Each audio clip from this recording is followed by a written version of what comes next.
93 পৃষ্ঠে পঞ্চম শ্রেণীর ষষ্ঠ অধ্যায় গণিতে নিচের ভগ্নাংশগুলোকে পার্সেন্ট ব্যবহার করে প্রকাশ করি। অর্থাৎ এটাকে আমরা কি করব, দশমিক ভগ্নাংশের মতো রূপান্তর করে পার্সেন্ট ব্যবহার করব। এখন এখানে আমার ভগ্নাংশের লব কত 36, তাহলে সরাসরি এটা কি 36% আমরা বলতে পারি। এখন এই ক্ষেত্রে আমার 2 নম্বর অঙ্ক কিন্তু 100 হওয়ার সবসময় নাই। সেই হিসেবে 100 তৈরি করার জন্য আমাকে কি করতে হবে, যে 27 50-এর 27 সমান কি করতে পারি, 50 গুণ 2 27 গুণ 2, নিচে হবে 100। 27 7 দুগুণে 14, 4 হাতের 1, 2 দুগুণে 4 রেখে 5 54। তাহলে এখন আমি এটাকে কি লিখতে পারি, যে 54%।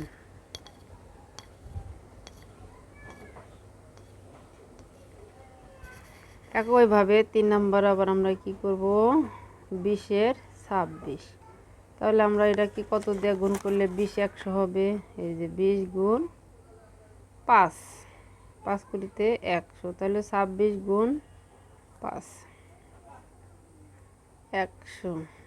5 6 30, 0 হাতের 1, 5 দুগুণে 10 আর 1 11। তাহলে এখানে আমরা বলতে পারি 110%।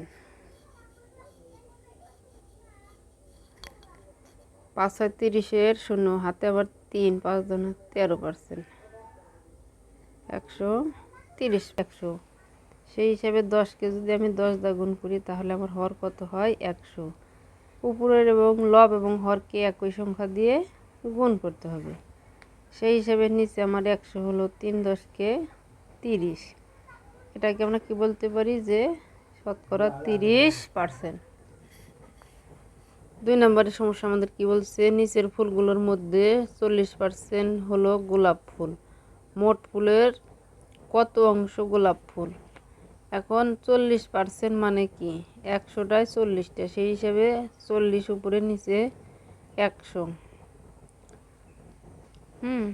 উপরে 40। এখন এটাকে শতকরা কত অংশ, যখন শতকরা চাইবে তখন আমরা এটাকে কাটাকাটি করব, যে 5 20 100, 20 দুগুণে 40, অর্থাৎ 2-এর 5 অংশ হচ্ছে গোলাপ ফুল। এটুকু হলেই হলো। তাহলে আমরা এখানে বলতে পারি কি, এই যে 40%, 40-এর কাটাকাটি করলে 2-এর 5 অংশ। কোনো বিদ্যালয়ে পঞ্চম শ্রেণীর মোট 50 জন শিক্ষার্থীর 42% ছাত্রী, ওই শ্রেণীতে মোট কতজন ছাত্রী। এখন এখানে কিছুটা আমাদের দেওয়াই আছে। 100 জনের মধ্যে ছাত্রীর সংখ্যা 42 জন, একজনে কত, তাহলে 42 উপরে নিচে হচ্ছে 100। 50 জনে কত, ওই যে 42 গুণ 50, নিচে হচ্ছে 100। এটা যদি কাটা করি 0 0 0 কাটা গেলে 5 দুগুণে 10, 2 21 দুগুণে 42, তাহলে 21 জন হচ্ছে আমাদের ছাত্রী। এটাই হলো এখানকার উত্তর। একইভাবে এটাকে আমরা কি করতে পারি, এই যে 42 গুণ 50, নিচে হলো 100, এই 0 কাটা, 5 দুগুণে 10, অর্থাৎ 50 দুগুণে 21 দুগুণে 42।